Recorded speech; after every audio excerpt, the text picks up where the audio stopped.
my question before we get into demo is I'm trying to see if the only difference between Unpoly, because I think htmx do similar things, if is the only difference hypermedia, or are there similarities, or can we use both together? Like, yeah.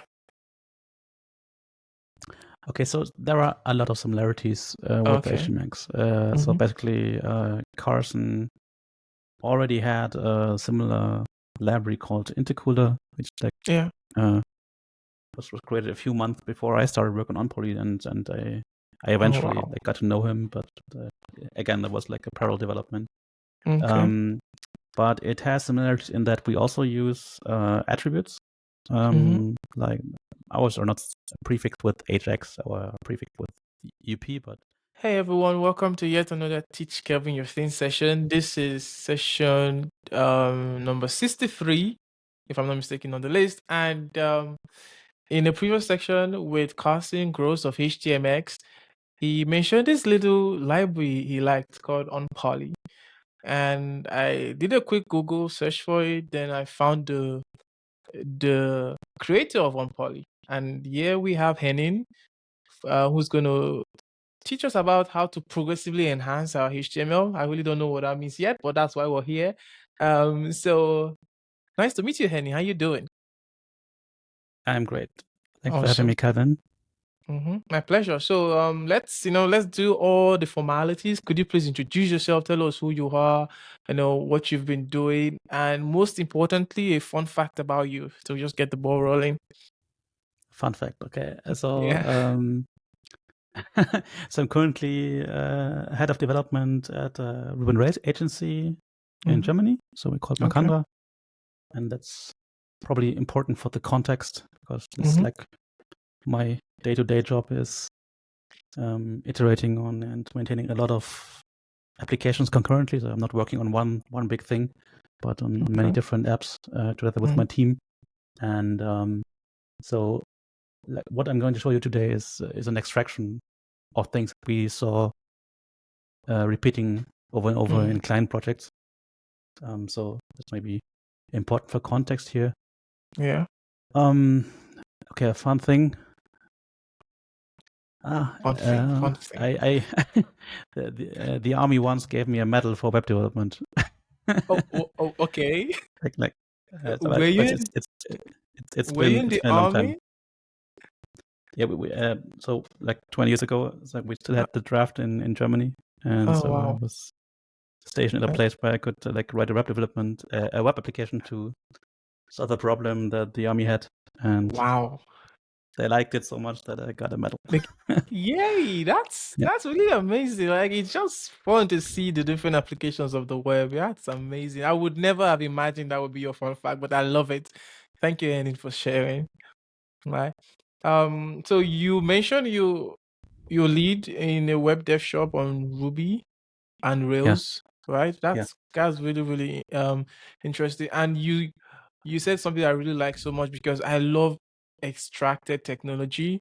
Like I made a tweet today, just a while ago. I was like, it's very easy to make anything look good in the lab when there are no real world use case. Everything can look good, but when you have real world constraints, that's when you got to know, okay, yes, does this really work? So I love anything that's extracted from real pain points.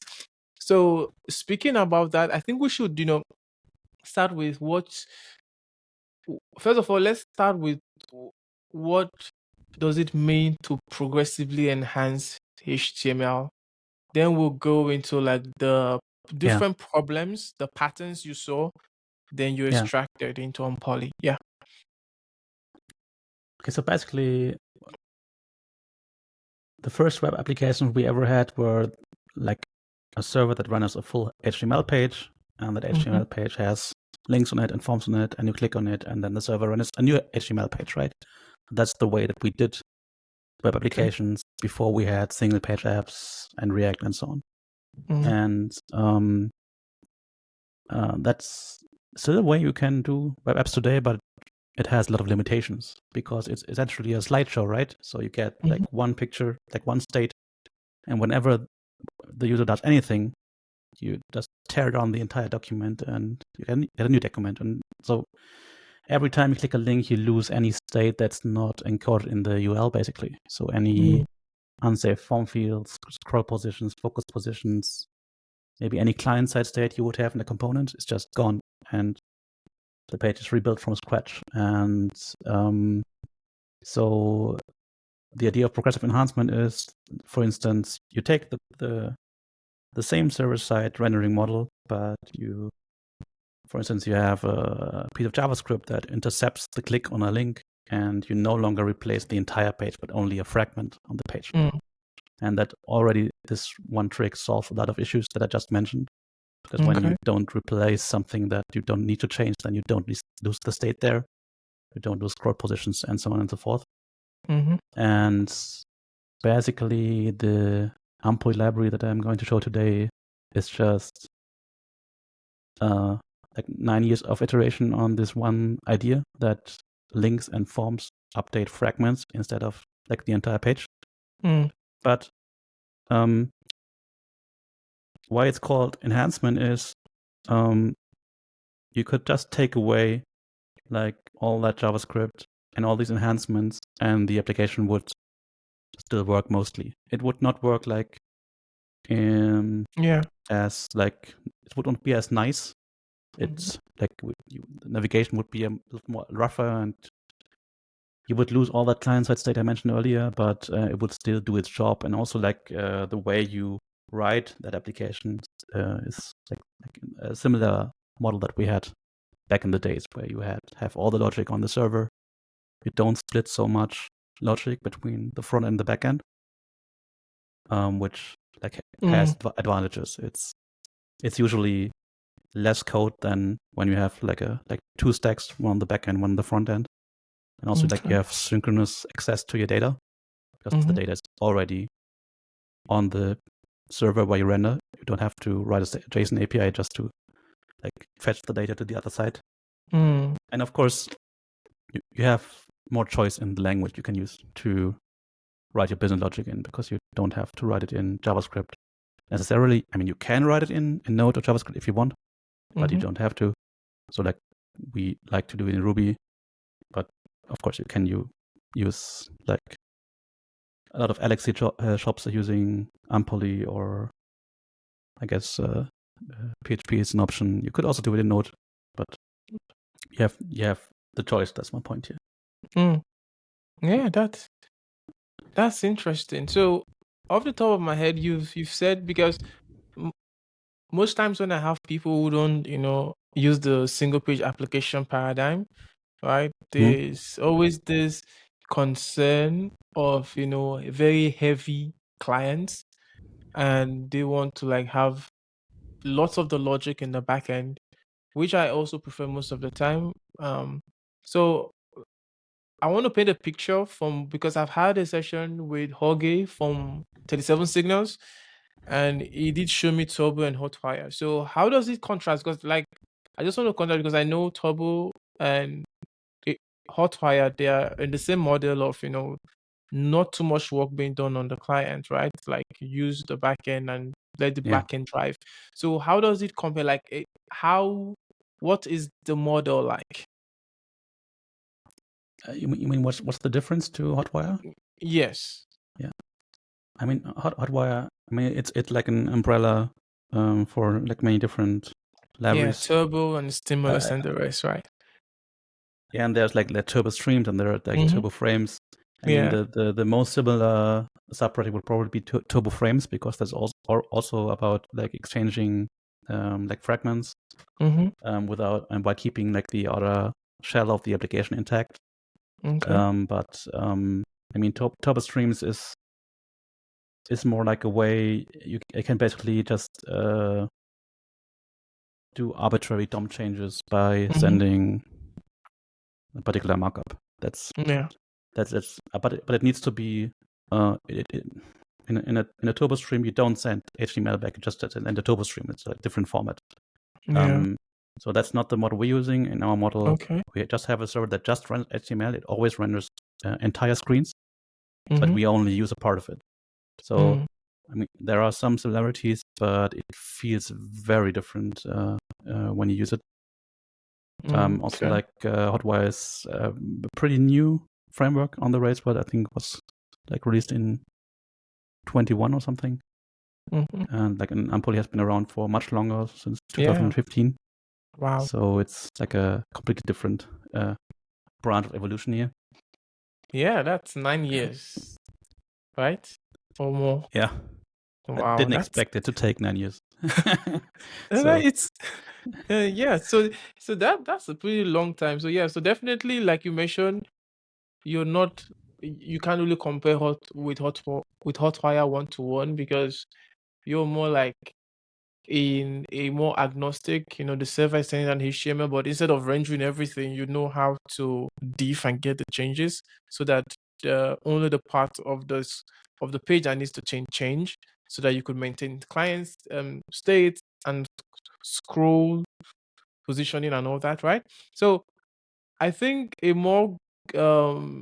better place to start with, right, is what sort of applications are you building today with Unpoly?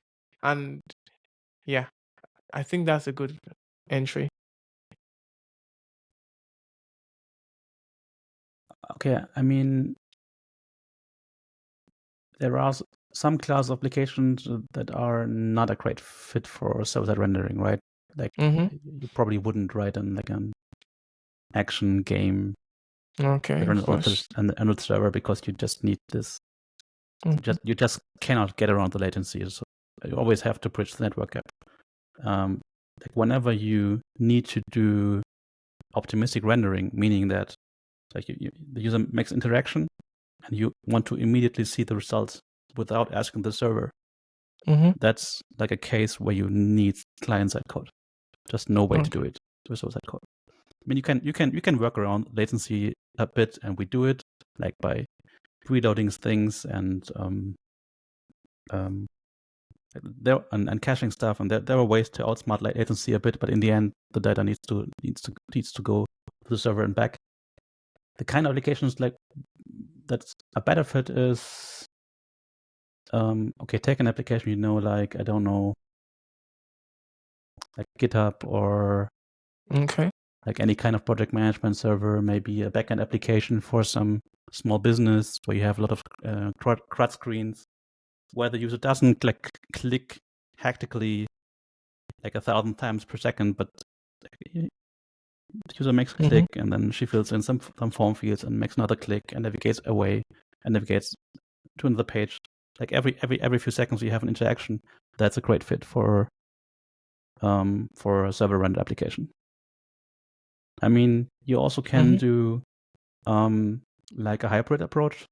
So for instance, we have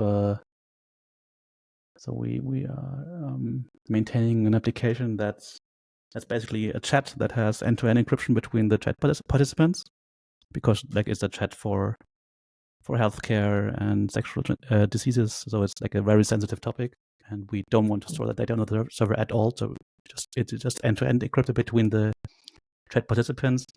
So that's a part that we did with a React component, but that React component is basically like a rectangle that sits within an Unpoly application. So all the shell outside of it and the navigation around it, the way that you find a chat room, the way that you like manage who is on call, and so that's just Unpoly. But when you enter the chat room, then the rectangle that displays the messages and the participants, that's basically client side. So you can like switch to the client side model where it makes sense, but I wouldn't do it just for like a backend application or like some content heavy application like GitHub with some light interaction, like anything that has a lot of forms. I mean, forms are another thing that's kind of a pain with the classical approach. Like when you have like a lot of form fields that depend on each other, so you make a selection there and that changes some other field somewhere else. So that's also painful when you only render on the server. But again, we can solve that very nicely with fragment updates, while still retaining the regular flow how data goes to the server and how the server responds with validation errors and so on. Yeah, superb. So I've been looking at this. I think it's a slide of yours from Unpoly Ruby. So now I'm actually getting the name Unpoly. So it's sort of like you are polyfilling HTML with some new attributes that make it really good for building modern UIs. So there is something you mentioned here that is kind of interesting to me. Yeah. Which is let me go back. So according to your slides here, you were a little bit, like having the stack of complexities, right? When you're using like the classical SPA, where on the client you have models API client, you could have controllers even. I think this is so I'm taking the client here is like an Angular app. Then we have views and dependencies and all. Then on the server, we also have views, controllers, models, routing, authorization API, and asset packing. So my question is, with the Unpoly approach, right? You are you're not building there is no two code base, right? It's a single code base, sort of like the whole htmx thing, where you have this mature web framework without Ruby or Laravel, Yeah. without Rails, Django or whatever. Then you just have all these attributes that sort of like make it do partial updates, right? Then a full Yeah. client side refresh. Perfect. And now I think I had got the mental model. So my question before we get into demo is I'm trying to see if the only difference between Unpoly, because I think HTMX do similar things, if is the only difference hypermedia, or are there similarities, or can we use both together? Like, yeah. Okay, so there are a lot of similarities with Okay. HTMX. So basically, Carson already had a similar library called Intercooler, which Yeah. was created a few months before I started work on Unpoly, and I eventually wow. got to know him, but again, that was like a parallel development. Okay. But it has similarities in that we also use attributes. Like ours are not prefixed with HX or prefixed with UP, but we also use attributes that modify the behavior of existing HTML elements. That's where the similarities are. Like one big difference is probably that htmx is a lot more lower level than Unpoly is. So just for instance, you can in htmx especially you can use any element and tell it, like when the user clicks on that, it makes a request, and then you can basically do anything with the response. You can like say take this part from the response and place it there. And so like the difference is that for instance, when you open a modal overlay in htmx, you would probably say make a request to the endpoint that delivers the overlay contents and place it into a rectangle, and that rectangle happens to have like fixed positioning or something. Yeah. So in Unpoly, you don't do it that way. In Unpoly, you would say open that page, and you would actually say please open it in a new layer. And because Unpoly knows it's a new layer, you can add behavior to that. For instance, you can like manage focus state, or like make sure that any subsequent interactions like stay in that overlay and don't escape out of it. Or we can like offer additional APIs to say when that overlay reaches a termination state, then it automatically closes and communicates back to the layer above it. And that's like one thing that you get when you offer a higher level API. What we lose a bit is like a bit of flexibility. Like htmx basically makes no assumptions how you structure your HTML or what your server responds with. We have some assumptions what the server does. For instance, we do expect your server endpoints to usually respond with full pages instead of just like fragments. But in HTMX, you can basically come up with arbitrary rules how you're going to use the server response. Yeah. Okay. That's so. Like you said, with HTMX, there are little to no opinions. So any server could send anything they need. Of course, HTML, no JSON. But with Unpoly, they sort of have to be like, it's sort of like a protocol, not very loose, right? Where you have some assumptions of what the server is sending. Yeah, Is for that correct? instance, when we replace a fragment with a selector, so the way you select fragments is by just giving a CSS selector, like dot messages would expect a div with a class of messages. And so something that we expect is that the server response contains at least an element with that selector. And we couldn't just have the server respond with just the contents. I think that this would like become much more clearer when we look at actual code. Yeah, and that we will, right? Yeah, because like one thing with this sort of tech is it's not all shiny in terms of theory. That like we in the JavaScript world, there's always bells and whistles.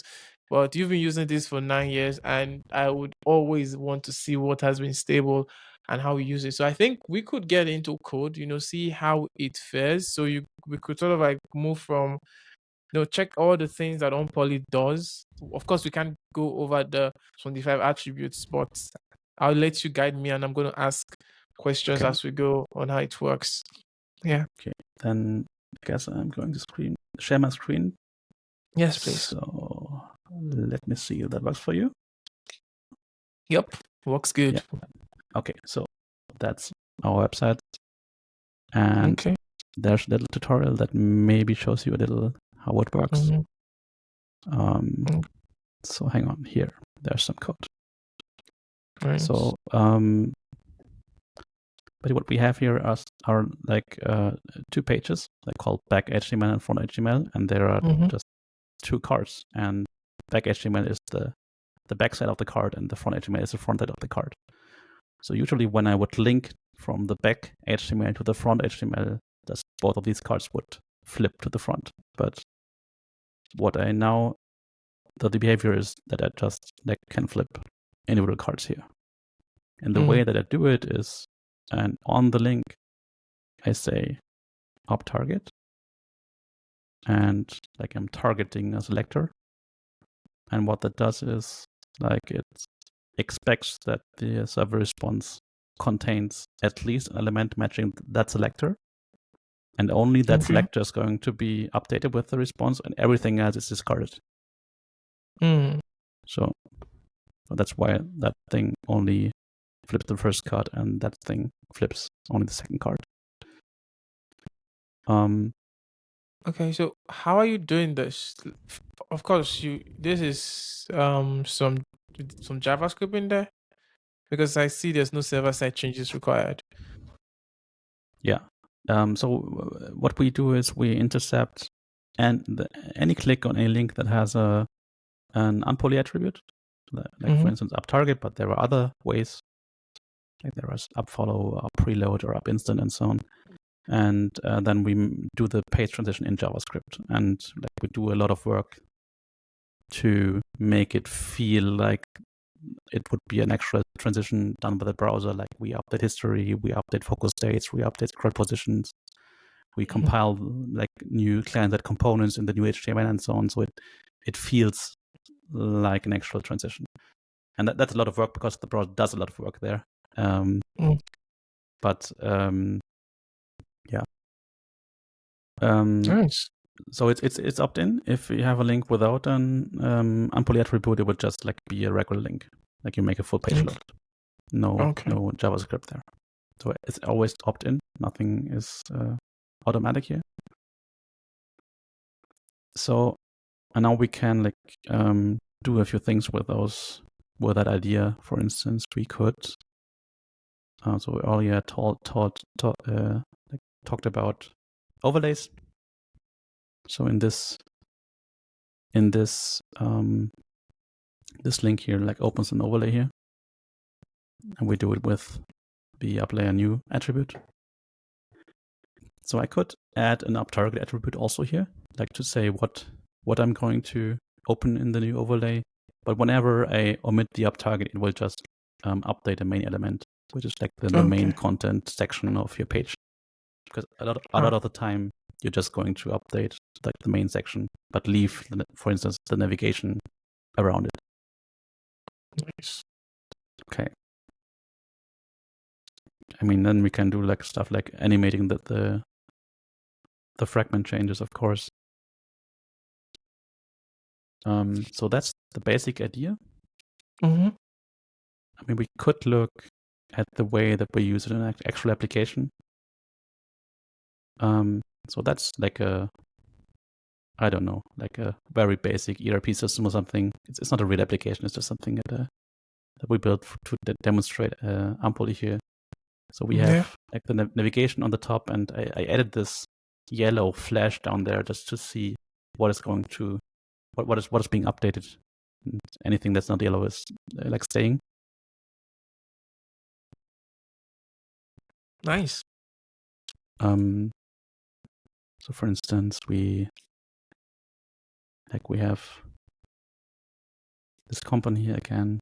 Let's see if we can look at it in the inspect. Let me just pull up the hang on.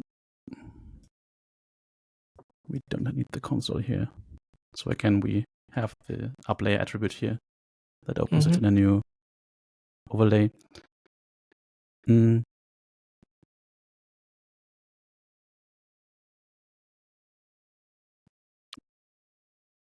These things, like I already told you that, like when you are an overlay, it just like scopes any subsequent application, any subsequent interaction just is scoped to that overlay, though you can't accidentally escape it. Which is kind of a pain to build.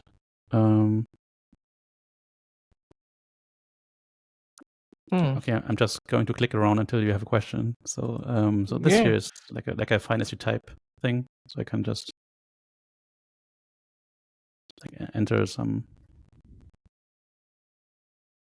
letters here, and we can take a look how this is built. Again, no JavaScript required here. If you look at the form, it has an upTarget table, so it targets the table of companies, and it also has this up auto submit attribute, which means that it's going to submit the form whenever there's a change in any field. Okay. So and then we're done with that feature. So no more. So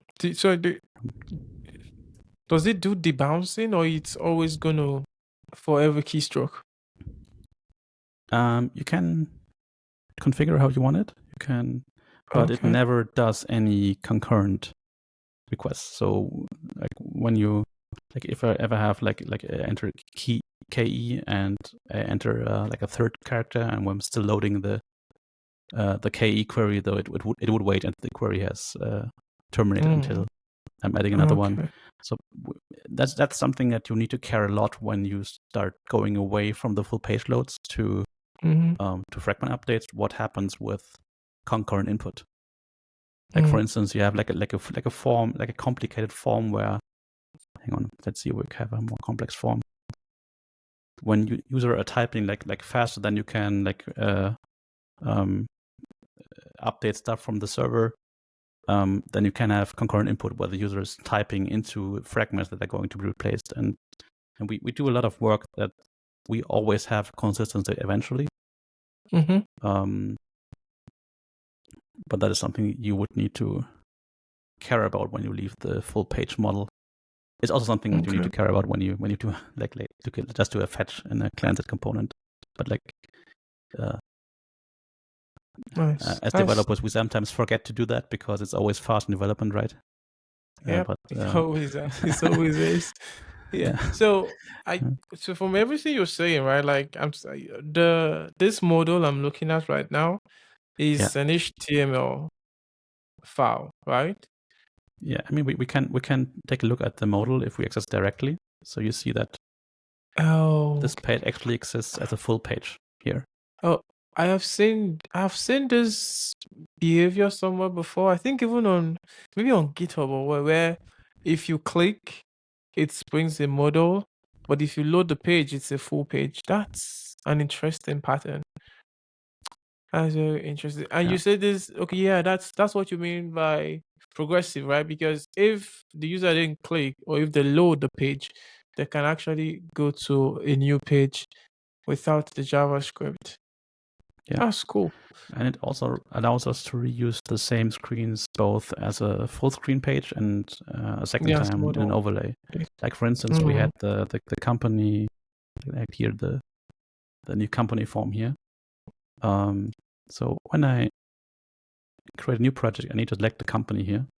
So and it can happen that the company I'm looking for has not been entered yet, so I need to create it. So it would be very inconvenient to like having to close this modal, create a company, return to it because I lose any state here when I leave the modals. But what I can do, I can just link to a new company to the same company form that I had earlier, and just like stack it on top of it. And I created I don't know, Henning Koch. So okay, I don't know, Foo Street. Yeah. Okay. So wow. I still have this thing, and I have like updated the select here by the new option. And we could have a look how this is done. So in this case, I'm giving that new overlay a so-called close condition. So we can, for instance, say, please leave that overlay open until you have reached this URL pattern here. In this case, the URL pattern I'm looking for is /company/some number. Okay. And then I'm using that to update the select here with a new company I just had. Oh, that's quite interesting. And that's a way that you can like split off like a sub interaction into an overlay and eventually return to the layer that you came from with some sort of result. I mean, the same is when I do the new project here, and when I save Calvin's project here. So I need to update this table of project here just to have it. Can again take a look how this is built. Hang on, that's the new project. And then link. I really like the fact that we could view source, because it's kind of hard these days with the way we build on the web. Yeah. Yeah. So that's nice. Again, we define a close condition that says, please leave the overlay open until we have reached this URL pattern here. And then we say what is going to happen once the overlay is accepted. So once it reaches a successful conclusion, in this case, we just reload the table here. Nice. That's good. That's really really dope. So yeah, let's look at the code really. Let's see how this work in your code editor. Starting with the forms, really. The forms are really interesting to me. Okay, so the forms will be a little Rails specific. I mean, do you have any Rails experience? Yeah, a couple, and okay, it's fine. I'm going to explain anything. If you just need to give me a hint, like, okay, we could look at this form here because it's just it's very simple. It only has 2 fields. I mean, there will be nothing Unpoly specific about that form really, because we don't do. It's just a regular Rails form here. Yeah. So before you get started, like how is the setup like? Because you said there's nothing Unpoly specific. Of course, you're loading something somewhere, right? Is it like a gem or a script tag? How does it work? Oh, okay, yeah. So basically, it's one script tag and one CSS. So it's one JavaScript file and one CSS file.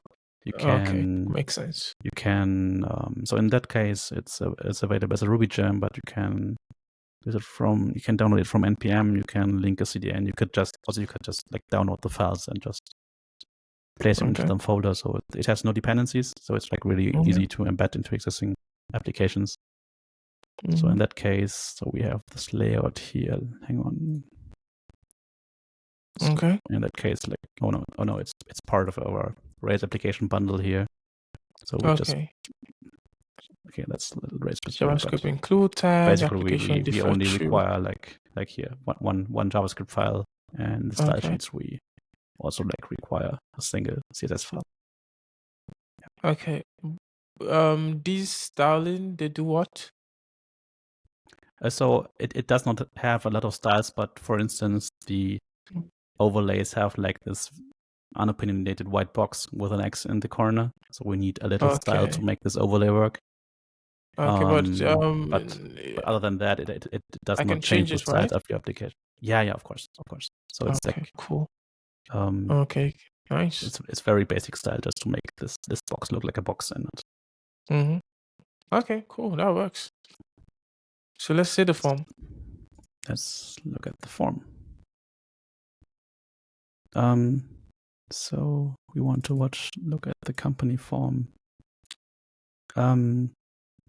So anything below that line here is just a regular rates form, and really the only Unpoly specific thing is like these additional attributes here. Up submit true, up validate true, up disable true. So what does it up validate does? Is it like normal HTML validation or server side? So what this does is that it makes it so that whenever a change that does server-side validation of form fields. Okay. And the way it works is that like whenever you like change a field, that form group is being updated like by the server. Like so the form group is this container containing the label, the input, and a potential error message. Okay.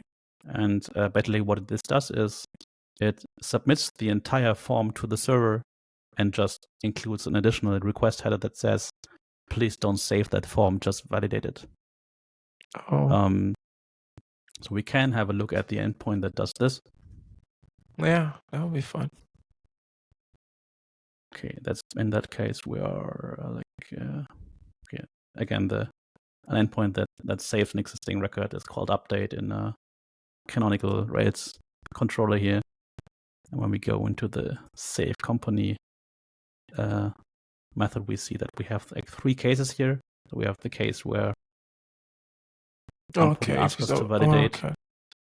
Then we just run validations and just rerun the form with any error message that we might have. And then we have the case where we could actually save the form successfully. Then we redirect to like the new company page, and this would be a regular failed submission where we have some validation error that prevents us from saving that form.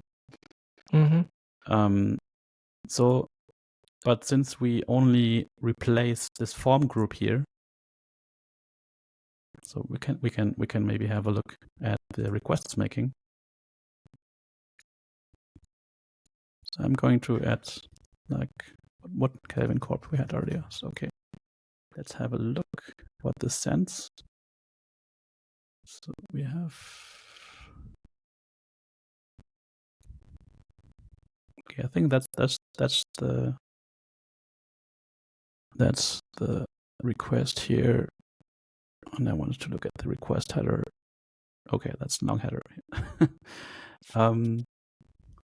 So basically it only updates like the form group with for that form field here. And that's why we keep all the other like information intact.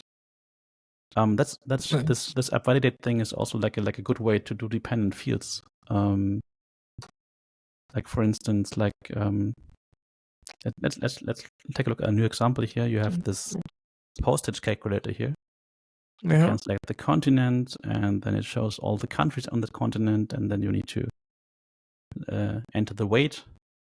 And whenever you change the continent, you need to reload this list of countries here. And when you change anything in any field, you need to update the price here, because every field here plays a part in calculating the price. Yeah. So again, we can use app validate here to tell Unpoly which field set or which form group to update whenever we make a change. So in that case, when we change the continent, we say, please like revalidate the country select here, and that populates the country select with the new countries. And when we make a change in the country, we tell it to update the price preview below. And the same thing when we update the price, it should like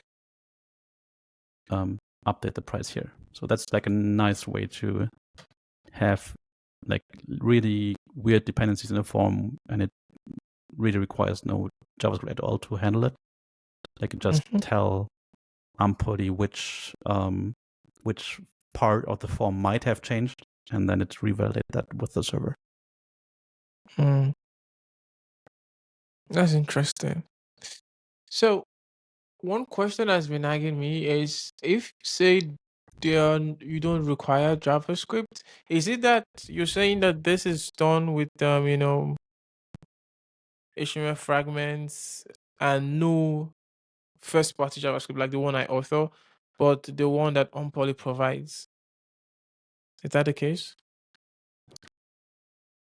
So I have like a little JavaScript here to do stuff like the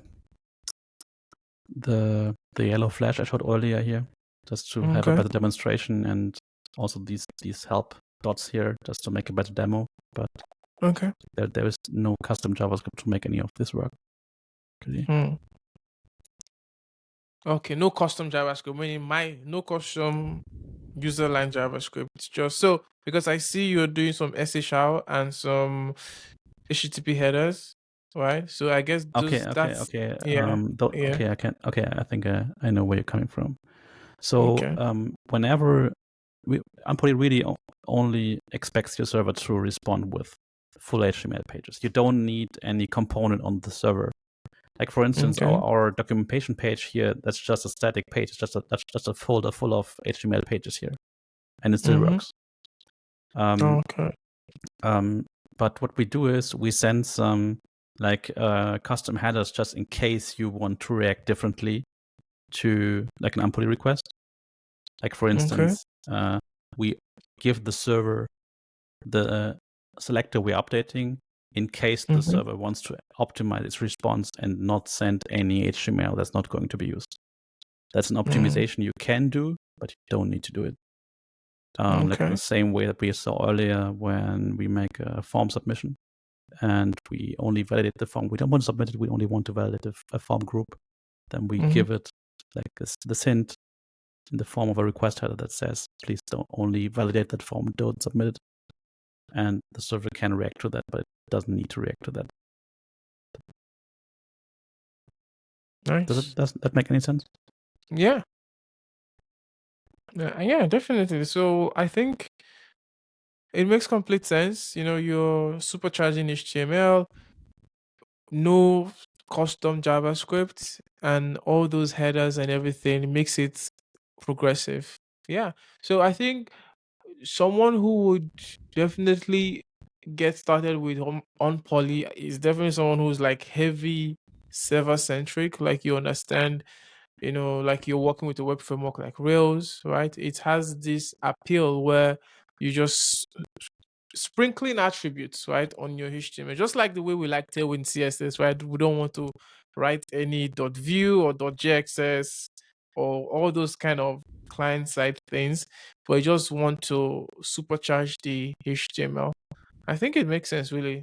Like, it's really fun to see how this work. Like, I'm looking at the code and everything you have there, all the attributes, and then I'm seeing how it works, and I'm like, how can I do this in a single page application? The most important one is, that /new route to make a new company. I don't know how to replicate that where it presents a model for like, great UX, and then you could also load it as a page.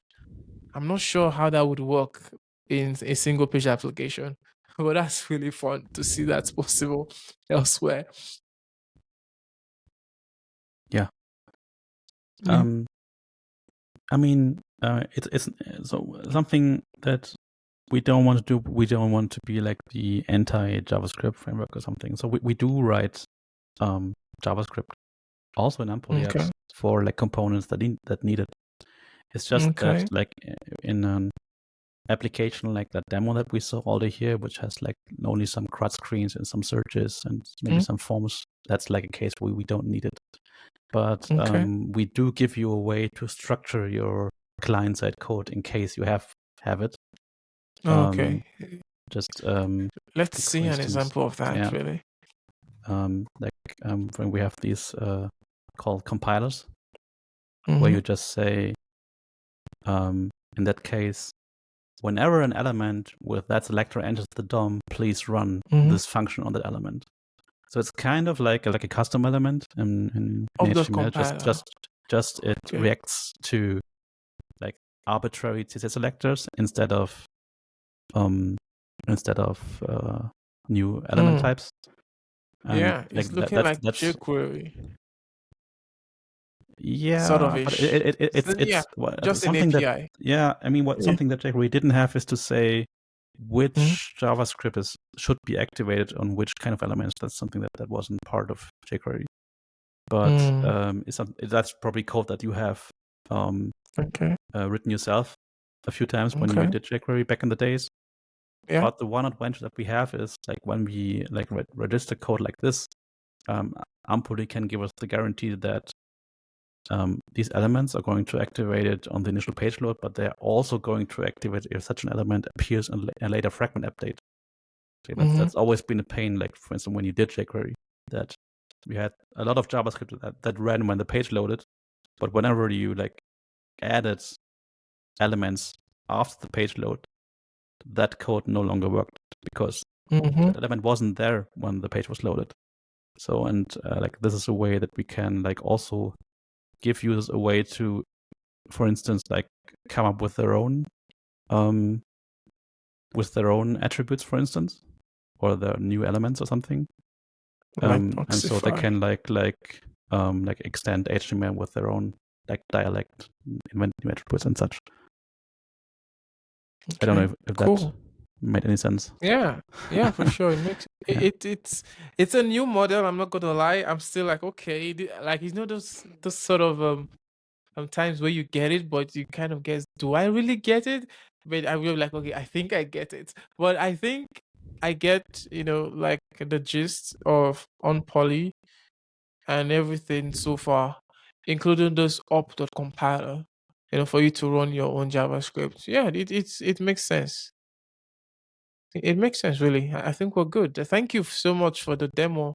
I think we could talk a little bit before we call it, because this is one of the beauty of a tech that is just it just works, right? So there's no quirks so far, and it makes complete sense. So yeah, are there any other things you want to show me that we didn't touch on, like any other super power of Unpoly that just work? Yes, maybe two things. So, like early in the conversation, I said that whatever we do, we always need to bridge that network gap, right? So, like if I have a latency of 200 milliseconds, we always need to wait until we get the new server response. But there are some ways something that we can do to like to speed that up, for instance. So we have this. Let's see if I have a better documentation here. So we can just give a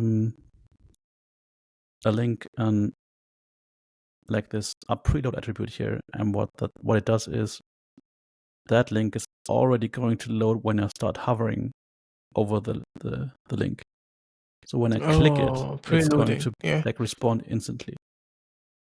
Sorry, that was like an external page, but like I don't know. Can I like press there? Ideally, so that would. Yeah, it's a preload. Okay, something is slow here right now on my development machine because I'm like running the localhost. I don't know, but basically, you can tell it like to preload when you hover on over it, or you can just tell it to preload immediately. Like for instance, you have like a hamburger menu in the corner of your page. that menu is probably going to be clicked, right? So you can just tell it to immediately preload it, or you can tell it to preload when when it scrolls into view for like links where you're not so sure that they're going to be hit, just to save some requests. So, and like other ways that you can do, other things you can do to speed up links is to use this up instant attribute that uses a technique that I think was pioneered by a library called instant click, where you follow link when already on mouse down. You don't wait until the user releases the button, and that little trick alone will save you, I don't know, like 70 milliseconds. And like a third thing that we do is we cache any response that we have. So when the user revisits a page that they have already seen, that like page will just display instantly. And it will also like for instance, when the user goes offline, or when, for instance, you go into an area with spotty reception, or you drive into a tunnel or something, and your cell phone reception goes up, you are still able to like revisit all the links that you have visited in that session. It's going to stay cached for like 90 minutes. So that's like also like a better experience than the default browser experience, where whenever you click a link and you're offline, then it immediately blows up the entire page and you see the Chrome dinosaur or something. Yes, of course. Yeah, we also like allow people to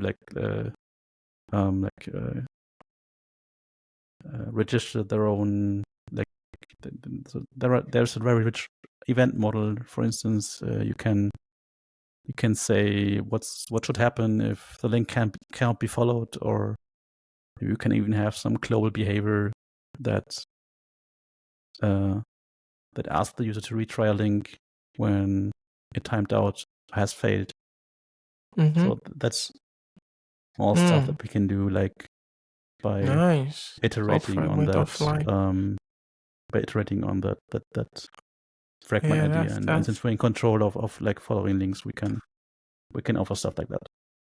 Yeah, that's very clever. I like it. Yeah, thank you. Like, it's interesting. Everything, the attributes and all the thought. And since you've been using this like for 9 years, have you ever been tempted to like have a peek? Like, how do you all JavaScript boys build over there with the whole, the Next, with the React and the Vue? And have you tried it out recently and see how it compares? You be like, nah, I'm good with Unpoly. So we actually do have some React applications. Oh, cool. So we're we're not against JavaScript, and we do see like the advantages. Like for me, it's in particular it's the possibility to do optimistic rendering. That's like doing any change without waiting for the server. That's something. Okay. So we did take a closer look at Node.js and those frameworks, the current framework, like I think 2 years ago. We were a little shocked by the state of like OR mappers and like deployment tools. Like we thought that since JavaScript world is so big, there should be a lot of very mature solutions, but there weren't. But I mean, we do like React. We don't have anything against React. It's just that I don't feel that like. So I think there are a lot of applications where the SPA model makes sense. I'm just not sure that it should be the default. Yeah. Or like, I think yeah, I think I agree. Like, so for me, I have fallen into the whole SPA thing for like a while. I think maybe 2021, but I sort of like have it. I have a little good, which is I have really good server-centric flow, and because of inertia, it came out from the Laravel world, which lets me not have two code bases, right? I can still do my Vue or my React or my Svelte. Yeah. But is still server-centric. Is all the routing is on the server, but I can write my .view file or .js file. I feel that balance is sort of what I like, and most people like anytime folks from the Rails or Lava would look into the JavaScript world, they always see things like Next.js and Next and Remix, but they don't see things like Sales, right? Because Sales is like 12 years old, which is something that I use really good. So it's like my equivalent for Rails or Laravel. Yeah. And then I can now, because I like Vue, so with Inertia, which is this tiny wrapper, this tiny routing glue between the two of them, I can have like server-centric flow and I still have my SPA. It's sort of like it makes sense and I really like it. And I think, yeah, and all these different ways we're building, at the end of the day, it feels like the whole shift is going to the server. Let the server drive as much as possible.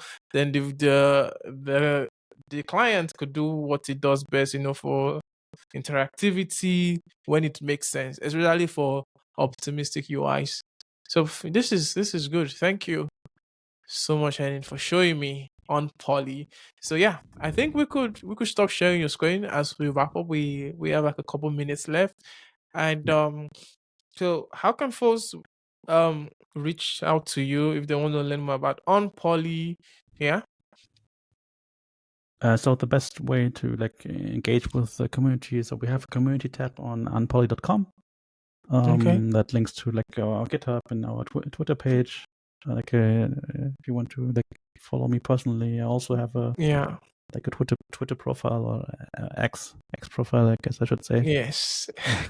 Maybe you can put some links to the show notes for the I'll viewers. definitely. Yeah, I'll definitely do that. So thank you. Any final words? Words of wisdom from 9 years of Unpoly for the web developers that are going to watch this in the future. You mean things I learned while making this? Yeah, like just general web dev wisdom or whatever you want to tell us as we close. Yeah. I mean, something that earlier I said I didn't think I would be doing this for so long, and that's basically because what I really learned over the years is how good the browser is actually, how many edge cases the browser actually addresses when you do something simple like following a link. And like when you replace that with any kind of JavaScript implementation, you break all of that, and now you have to handle all of these edge cases yourself, and that takes a lot of code.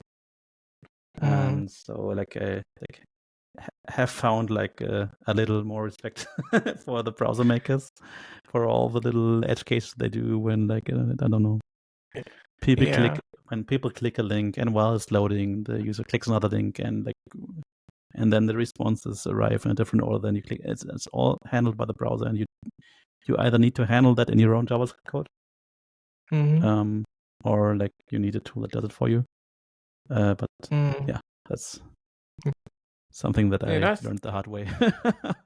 Yeah, that's really true. Like we sort of think like with the old debate, oh, is front end harder than back end or back end is harder?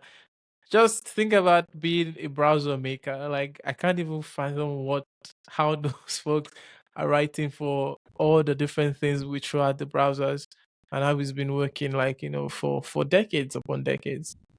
Yeah, thank you, Henning. This has been an amazing session learning on Poly and how it progressively, enhance our HTMLs with like amazing attributes and really, really nice stuff. Thank you for coming to TKYT. Thanks for having me, Kevin. Bye-bye.